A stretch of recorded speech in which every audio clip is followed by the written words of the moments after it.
natin ng pancit candies. Sinagisa ko na yung bawang sibuyas.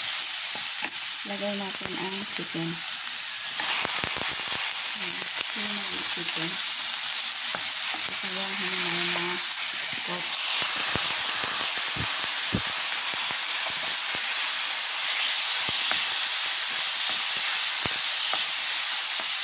Yung pot na yung gas. Luto na yun.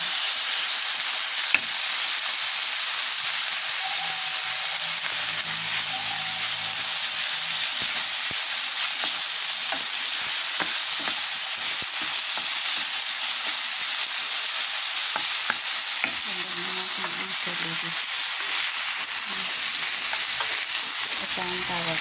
Ito ang magiging.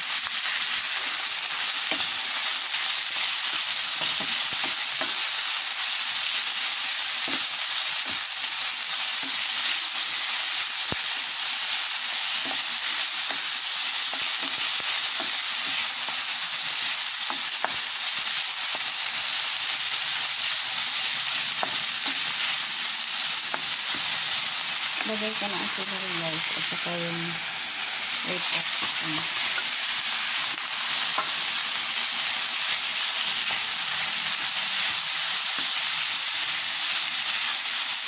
Mabilisan lang itong lutuin natin kasi ang gulay kailangan pancit sa kinain.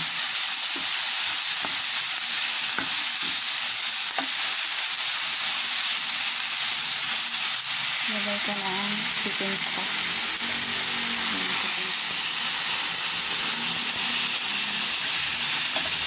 Dito ako nag-boil ng chicken kanina.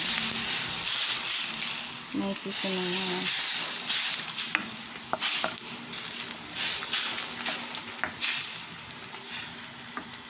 Timplahan na natin. Asin. Konting magic sarap. Konting black pepper powder.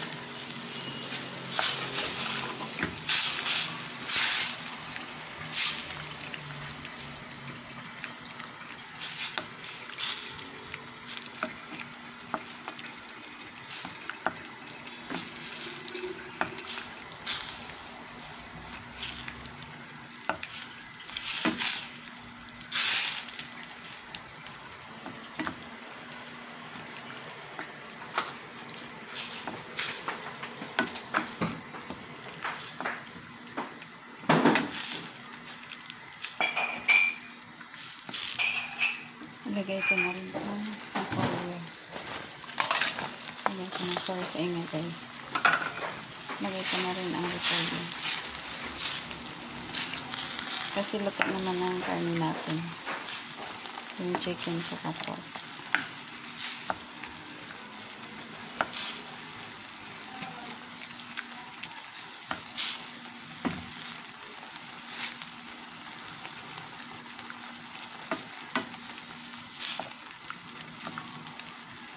Lagyan natin ng konting Nordic Food Seasoning. Ang kalasa. Konti lang. Tapos konting Kikkoman soy sauce. Ang kakulay lang.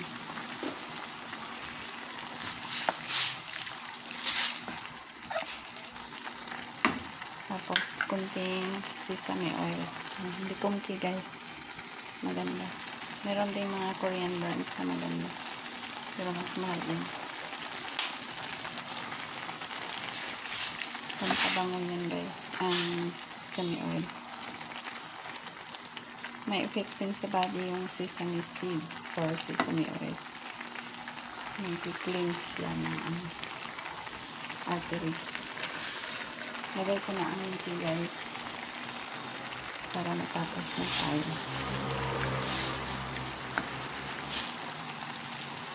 So, ayan. Tapos na ang ating pancit candies.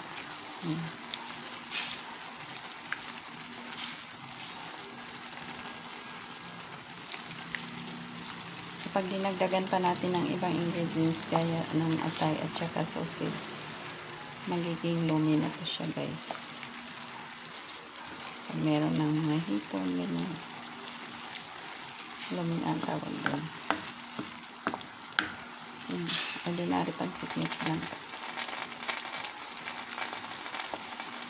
Bago nyo ilagay ang pansit miki pala guys, hugasan nyo muna sa hot water kasi sobrang alat niya.